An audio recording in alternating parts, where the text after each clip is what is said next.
Till now, we have learned what strings are, how to access characters using string indexing, and how to extract parts of the string using slicing. But have you ever wondered, can Python automatically convert text to uppercase or lowercase? Can it remove unwanted spaces? Can it replace words or even search inside a string without us writing a complex logic or complex code? हमारे बिना मतलब हम इतना complex code लिखे बिना क्या Python के अंदर ये सब काम कर सकते हैं? क्या हम टेक्स्ट को रिप्लेस कर सकते हैं? क्या हम उसे अपर केस में कर सकते हैं, लोअर केस में कर सकते हैं? क्या हम काउंट कर सकते हैं? क्या हम एक्स्ट्रा स्पेसेस को रिमूव कर सकते हैं? Absolutely, Python already provides these built-in features and they are called string methods. So in today's video, let's understand what strings methods are and learn some of the most useful ones every beginner should know. Suppose I have the word Python. Can Python convert it into capital letter? Like suppose I have in lower cases, I have Python written in lower cases and I want to convert it into uppercase, like every character of Python, Python, in capital letters. Can we do it? Can Python remove extra spaces from a sentence? Like if I have written Python programming and I have intentionally given or by mistakenly given 2-3 more spaces, like more than one spaces between Python and programming, can Python remove it without writing any complex program? Can it replace one word with another? मान लीजिए मैं Python की जगह Java programming करना चाहता हूँ. So can Python replace Python with Java? Can Python replace words? Can Python replace text? Yes. And the best part is we don't have to write complicated code. Python already provides ready-made methods for all these tasks. But before learning different methods, we should know the important concept of methods, what methods exactly are. So a method is a built-in function attached to an object. Now understand. In like previous all what we have discussed till now, I've told you one important thing. मैंने आपको एक बहुत important thing बताई थी कि जब भी हम फंक्शन का नाम लेते हैं पाइथन के अंदर, जब भी हम किसी चीज़ को फंक्शन कह देते हैं तो उसके बाद एक पैरेंथेसिस लगती है, उसके बाद राउंड ब्रैकेट्स आ जाते हैं उसके नाम के बाद. ये आपको मैंने बताया था एग्जैक्टली. यहाँ पे भी देखिए आप, मैंने क्या कहा, मैंने डेफिनेशन क्या दी आपको, methods are built in function attach to an object. अब आप कहेंगे कि जब मैंने कह दिया कि फंक्शन के बाद पैरेंथेसिस आती हैं, तो आप यहाँ देख पा रहे हैं फंक्शन के बाद पैरेंथेसिस आ रही हैं, तो हम उसे फंक्शन की जगह मेथड क्यों कह रहे हैं? देखिए ये भी एक तरह का फंक्शन ही है, मेथड भी एक तरह का फंक्शन ही होता है. डिफरेंस क्या है? ये फंक्शन वो फंक्शन है जो कि एक ऑब्जेक्ट से अटैच होता है. ये तभी काम करता है जब आप किसी ऑब्जेक्ट से इसे अटैच करेंगे. Now you might be thinking what object is. Now understand, Python is a object oriented programming language. Python is a oops language. मतलब यहाँ पे हर एक चीज़ को, इसे आगे हम पढ़ेंगे, बहुत ही आगे एडवांस टॉपिक है, लेकिन फिलहाल के लिए आप ये समझिए कि पाइथन में हर एक चीज़ को एक ऑब्जेक्ट की तरह कंसीडर किया जाता है. हर एक वेरिएबल नेम को, जो भी हम डेटा उसमें स्टोर करते हैं, वो एक ऑब्जेक्ट की तरह कंसीडर किया जाता है. जैसे कि टेक्स्ट वेरिएबल है, यहाँ पे आपको सामने दिख रहा है, ये एक ऑब्जेक्ट की तरह पाइथन के अंदर स्टोर हो रहा है, एक ऑब्जेक्ट की तरह उसे विजुअलाइज किया जा रहा है. तो पाइथन एक ऑब्जेक्ट ओरिएंटेड प्रोग्रामिंग लैंग्वेज है. दैट्स व्हाई आई से जिन फंक्शंस को हम ऑब्जेक्ट के साथ अटैच कर देते हैं उसे मेथड्स कहते हैं. And that is what string methods are. Now understand. Now I am taking a variable name here, text, exactly the same what we saw in the slide, python, and now I'll be printing it exactly same. पहले आपको print function use करना है, फिर आपको variable name use करना है. Variable name use करा आपने, अब यहाँ पे आपने लिखा ये.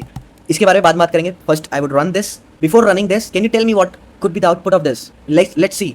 सो हियर यू कैन सी, जो मैंने पाइथन जो डेटा स्टोर किया था टेक्स्ट वेरिएबल के अंदर, वो सब लोअर केसेस में था, वो सब स्मॉल लेटर्स में थे.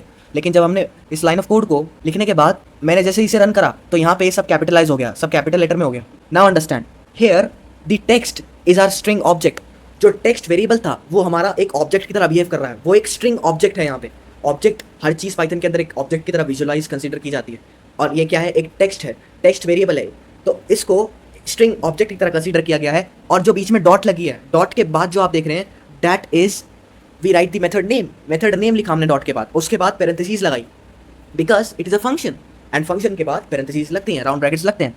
सो this syntax remains almost the same for every string method. ये सिंटेक्स हर स्ट्रिंग मेथड के लिए सेम रहता है. First you write the object, that means in simple terms you write the variable name in which you want to make the changes, then you put a dot, then you apply the string method you want to like जिस हिसाब से आपको change करना है उसी हिसाब से तो आप स्ट्रिंग मेथड लगाएंगे. आपको सब कैपिटलाइज करना था तो आपने क्या करा, एक इनबिल्ट फंक्शन लगाया अपर. अपर क्या है? एक इनबिल्ट फंक्शन है पाइथन के अंदर जो कि हर कैरेक्टर को कैपिटल लेटर में कर देता है कन्वर्ट पाइथन के अंदर.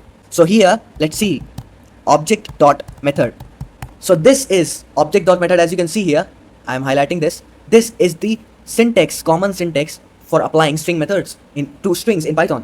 ये कॉमन सिंटेक्स है. अगर ये सिंटेक्स आपको याद रह गया, ये कॉन्सेप्ट आपको समझ आ गया मेथड्स का, स्ट्रिंग मेथड्स का, so there are several kinds of string methods. Like बहुत सारे तरीके के बिल्ट इन मेथड्स होते हैं. आप सब किसी को भी अप्लाई कर सकते हैं, बस आपको मेथड का नाम चेंज करना है, बाकी सब सिंटेक्स सेम रहेगा. Now let's see methods that change appearance of a text. First we saw that upper method we saw the first one method upper. इसने क्या करा था, इसने कैपिटल लेटर्स में, मतलब हर एक कैरेक्टर को कैपिटल लेटर्स में कर दिया था, कैपिटलाइज कर दिया था हर एक कैरेक्टर को in the text. So that is the use of it. Everything becomes upper case and then comes up lower, exactly same as. But मैंने क्या बोला आपको, कॉन्सेप्ट सेम रहेगा, सिंटेक्स सेम रहेगा, everything remain same. Just every time you can apply different kind of methods, तो method name change होते रहेंगे. तो आपकी बार आ गया लोअर, लोअर आ गया. And what it does is, जैसे अपर से आपको समझ आ रहा होगा कैपिटलाइज करा था, लोअर से मतलब उल्टा, ये आपको लोअर केस कर देता है, मतलब कैपिटल लेटर्स को हर कैरेक्टर को लोअर केस में कर देता है. सो आप देख भी सकते हैं सामने पाइथन सारे लोअर केस में हो गए, हर एक कैरेक्टर लोअर केस में हो गया, और अपर में हर एक कैरेक्टर अपर केस में हो गया. Only the like now understand the third one, that is capitalize. What does capitalize do? It is also a built-in string method, and what does it do is it capitalizes the first letter of the text. Her text का पहला letter ये capitalise करता है. मतलब जैसे हमने Python लिखा था, स्मॉल लेटर्स में सारे कैरेक्टर लिखे थे, इसने पहला लेटर P को कैपिटलाइज कर दिया, बस पहले कैरेक्टर को ही कैपिटलाइज करता है, इसका यही काम होता है. Then understand the fourth one, that is title. What does title do? Title भी एक इनबिल्ट स्ट्रिंग मेथड है. ये क्या करता है, ये करता है कि first letter of every word becomes capital. मतलब हर वर्ड का पहला लेटर को कैपिटल बना देता है. कैपिटलाइज का मतलब क्या था कि फर्स्ट लेटर बिकम्स कैपिटल. आपके पास कितने भी वर्ड हो दैट डजंट मैटर, लेकिन कैपिटलाइज क्या करेगा, केवल पहले ही वर्ड के लेटर को, पहले ही लेटर को कैपिटल करेगा, और किसी वर्ड से उसे मतलब नहीं है. लेकिन टाइटल के अंदर क्या मतलब है, ये हर वर्ड पे जाएगा, हर वर्ड के पहले लेटर को कैपिटल करेगा. That is what the difference between capitalize and title is. Notice that all these methods have different jobs. हर एक मेथड का अलग अलग काम है, हर एक मेथड अलग अलग आउटपुट देता है हमें, लेकिन syntax remains exactly the same every time. Syntax हमेशा सेम है, लेकिन इसका काम अलग अलग है. बस स्ट्रिंग मेथड्स, मेथड का नाम चेंज हो रहा है, लेकिन सिंटेक्स सेम है, थ्योरी सेम है, कंसेप्ट सेम है, everything remains same. Now suppose a user enters their name with unnecessary spaces. जैसे कि मैंने आपको स्टार्टिंग में एक एग्जांपल दिया कि पाइथन प्रोग्रामिंग के बीच में हमने अननेसेसरी स्पेसेस दे दिए. ऐसे ही यहाँ पे आप समझते हैं इस चीज को डीपली कि एक यूजर ने अपना एक नेम एंटर किया जिसमें उसने अननेसेसरी स्पेसेस दे दिए. अब उन स्पेसेस को रिमूव करने के लिए क्या होगा, उन स्पेसेस को कैसे रिमूव कर सकते हैं हम, वो उसके लिए एक मेथड है, एक इनबिल्ट मेथड है, वो क्या है, स्ट्रिप. स्ट्रिप मेथड से हम अननेसेसरी स्पेसेस को रिमूव कर सकते हैं. So now look at here. What I've done is I've taken a username that is John, I've stored into a variable text, and I've used the strip method this time. But understand what exactly strip method do. मैंने आपको बताया कि वो extra spaces को remove करता है, लेकिन कौन से स्पेसेस, वो हर तरह के स्पेस को रिमूव नहीं कर पाता, वो सिर्फ स्टार्टिंग और ट्रेलिंग स्पेसेस को रिमूव करता है. दैट मीन्स स्टार्टिंग और एंडिंग में एक्स्ट्रा स्पेसेस जितने भी हैं उनको ही रिमूव करता है वो. बस मिडिल में अगर पूरे बीच में कहीं पे भी टेक्स्ट में कहीं भी ज़्यादा स्पेसेस हैं उन्हें रिमूव नहीं कर पाता, वो सिर्फ स्टार्टिंग और ट्रेलिंग स्पेसेस को रिमूव कर पाता है. Remember that always. Now I am running this. See here, it has removed the starting and trailing spaces, और John clearly without any extra space print हो गया यहाँ पे. Now let's talk about the new string method that you are seeing on your screen after strip is that is replace. What does that do? How do we change any text or any specific part of the text if we want to, like if we have a word Python programming and we want this time that we should replace Python with Java or C or C++, any other language. I want just समझिए इस बात को कि हमें किसी word को, specific word को पूरी स्ट्रिंग के अंदर रिप्लेस करना है, तो उसके लिए काम आता है replace method. That is a built in string method. So अब रिप्लेस मेथड को समझते हैं. सो अब एक नया वेरिएबल लेते हैं लैंग्वेज के नाम से, और इसके अंदर स्टोर करते हैं Python. So here, as you can see, I have taken a variable named language and I have stored Python programming into it. And what I have done is I have used the replace string method on the object language, on the variable language. Syntax remains the same, everything remains the same. Now understand one thing, क्योंकि एक चीज़ यहाँ पे नहीं आ गई है, क्योंकि replace method के बाद उसके बाद जो पैरेंथेसिस है उसके अंदर हमने कुछ लिखा है आपकी बार, उसका मतलब समझते हैं. अभी हमने क्या समझा कि हमें किसी वर्ड को, स्पेसिफिक वर्ड को रिप्लेस करना होता है किसी नए वर्ड से स्ट्रिंग के अंदर, तो हमें एक इनबिल्ट फंक्शन मिलता है, इनबिल्ट मेथड मिलता है जिसका नाम है रिप्लेस. अब उसके यही है बस, पैरेंथेसिस के अंदर जो लिखा है कुछ भी नहीं है, बस यही है कि हमें जो वर्ड रिप्लेस करना था हमने पहले उसे लिखा पैरेंथेसिस के साथ, पैरेंथेसिस के अंदर पहले वो वर्ड लिखा जिसे हमने रिप्लेस करना था. हमें रिप्लेस करना था पाइथन, हमने पाइथन लिख दिया उसके अंदर inside the quotation marks because it's a string. उसके बाद हमने दिया एक comma, it's comma is a part of syntax, and then comma के बाद हमने वो वर्ड दिया जिससे हमें अपने पाइथन वर्ड को रिप्लेस करना था. हमें रिप्लेस करना था पाइथन को जावा से, तो हमने बाद में दिया जावा, वो भी हमने कोटेशन मार्क्स के अंदर दिया क्योंकि it's also string. Now let's run it. Now you can see here Java programming has been printed here. So replace simply replaces one text with another. Now think about Word documents. They have a find and replace. उनके पास भी तो find and replace option होता है. Word documents के अंदर आप Word file बनाते हैं, उनके अंदर भी replace होता है, replace file, find file, all those stuff. So Python also has it. Now let's search inside our string. So now I'm writing a new line of code. So now here understand I've written a new line of code here and I've used the new method that is find. And what does find exactly do? Here, the syntax remains the same, and inside parentheses I have written a group of characters, a sequence of characters that I want to find. But what exactly does it find? Let's run it first and then I will show you. So it displays 2 here. What does 2 represent? Like 2 का मतलब क्या है, तो समझते हैं कि what does find is. Python tells us where the word starts.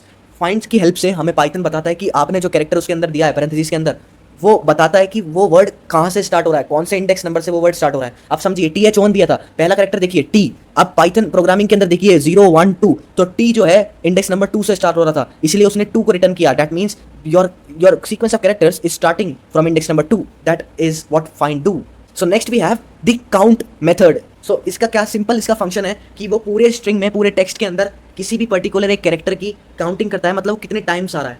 और जैसे कि आप स्लाइड में देख सकते हैं, ओ का एग्जांपल लेते हैं। ओ कैरेक्टर है कि वो एक पूरे टेक्स्ट के अंदर ओ कितनी बार आ रहा है। It counts the number of times a character is been displayed in the complete text. So उसको काउंट करता है और उसको ही रिटर्न करता है, जितनी बार वो आ रहा है उस नंबर को रिटर्न करता है। जैसे हमने देखा कि ओ 2 बार आ रहा था तो 2 रिटर्न करा उसने। सो this is how Python can search text instantly. And the last but not the least, the len function. Len method, what does it do? It is also a function because you can say it as a function. अगर आपको किसी भी string की, किसी भी text की length पता करनी है तो आप लेन फंक्शन का इस्तेमाल कर सकते हो। इसका काम कैसे होता है? So see here, now I am printing, directly I am printing, now I am typing the function name. Now अभी आपको पता चलेगा कि मैं आपको लेन फंक्शन क्यों बोल रहा हूँ, इसे मेथड क्यों नहीं बोल रहा हूँ। अब वैसे भी तो मेथड में ही आता है, लेकिन आपके बारे में फंक्शन क्यों बोल रहा हूँ इसे, समझिए। आप समझिए इसे, मैंने इसके अंदर लिखा लैंग्वेज। अब मुझे लेंथ पता करनी है, इसका मतलब है कि मुझे लैंग्वेज जो वेरिएबल है उसके अंदर जो डेटा स्टोर्ड है उस पूरे टेक्स्ट की लेंथ को पता करना है। ये केवल स्ट्रिंग्स के लिए काम करेगा, लेंथ को पता करेगा।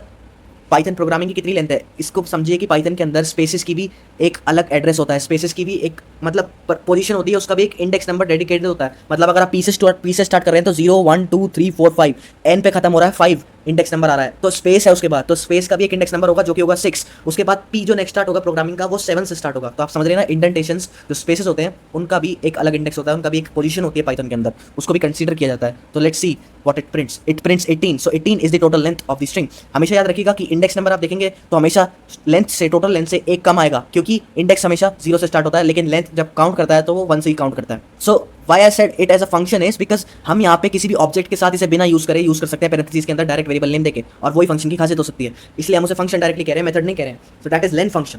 सो throughout the video we discussed what is a method and how is it different from a function, because it is used with the object and the syntax is object then dot then method name and then parentheses, because method is also a function kind of function, so parentheses is must. Then we have discussed about upper converts into capitalize, lower converts into lowercase, capitalize convert the first letter capital, title for every word convert the first letter capital, strip remove the starting and trailing spaces and doesn't remove any of the middle spaces in between. Replace क्या करता है, एक word को दूसरे word से, एक text को दूसरे टेक्स्ट से रिप्लेस कर देता है। फाइंड का मतलब होता है कि वो फाइंड करता है कि आपका सीक्वेंस ऑफ कैरेक्टर्स कहाँ से स्टार्ट हो रहे हैं, कौन से इंडेक्स नंबर से स्टार्ट हो रहे हैं। काउंट करता है पर्टिकुलर कैरेक्टर को, how many number of times it is appearing inside that text. Length function count करता है, लेंथ स्ट्रिंग की लेंथ को काउंट करता है।